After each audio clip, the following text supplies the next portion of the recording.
fahasoavan'i Jesosy Kristy Tompo ry havana. Amen. Nandeha araka hivavaka isika. Misaotranao ary izay Tompo amin'izao farany herinandro izao. Matsiaro ny fitahinao sy ny fitantananao izay ka dia raina sy omem-boninahitra ianao Tompo amin'ny anaran'i Jesosy. Amen. Rehefa tena dinihana ry havana dia andro vitsy sisa dia hifarana izao fandiniantsika ny lohahevitra izao hoe manapaka amin'ny fahefany ny Tompo. Ao anatin'izany dia zava-dehibe amintsika raha toa ka hoe andao hifitinina ny fahita hatramin'izay ary raha azo atao koa ary mamitina azy amin'ny fomba hafa dia tsy maninona koa. Ka ny manokana izany dia novidiko indray ny Korinthiana voalohany toko 9:5. Andeha ho vakiana amin'ny anaran'i Jesosy. Nefa amintsika kosa dia Andriamanitra iray ihany dia ny iray izay niaviany ny zavatra rehetra ary ho azy isika. Ary iray ihany ny Tompo dia Jesosy Kristy izay nahariana ny zavatra rehetra sady nahariana antsika rehetra koa. Amen. Hoy teny am-piandohana hoe azo lazaina efa mamintona isika. Inona ny dikan'izany? Mananotantitra izany dia andiny soratra masina ity ry havana, ny amin'Andriamanitra sy ny amin' Jesosy.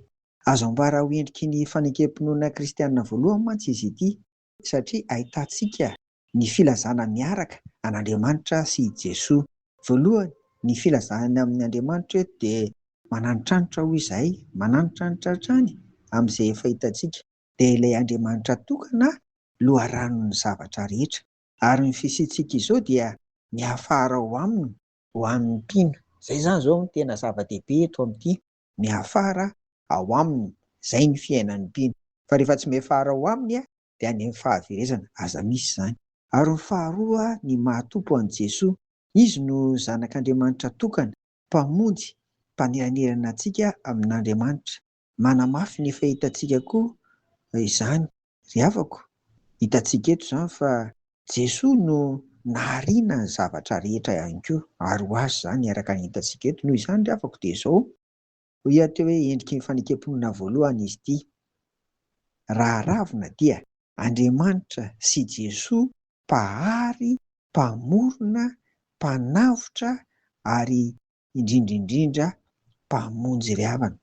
Izany izany no entin'ny Tompo maneho an'ilay hoe manapaka amin'ny fahefana izy. Zava-dehibe amintsika hatrany ry havana ny manolo-tena mandrakariva mba asehontsika amin'ny fiteny, amin'ny fihetsika, amin'ny atao rehetra izany finoantsika an'Andriamanitra mpahary sy Jesosy mpanavotra izany. Amen. Nivavaka ary sika.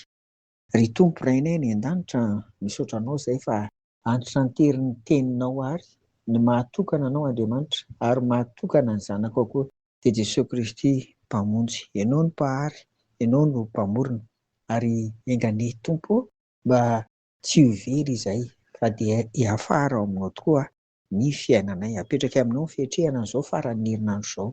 Eo ambany fitahiana sy ny fahasoavanao amin'ny anaran'i Jesosy. Amen. Ho aminareo ry havako ny fiadanan'i Jesosy. Amen.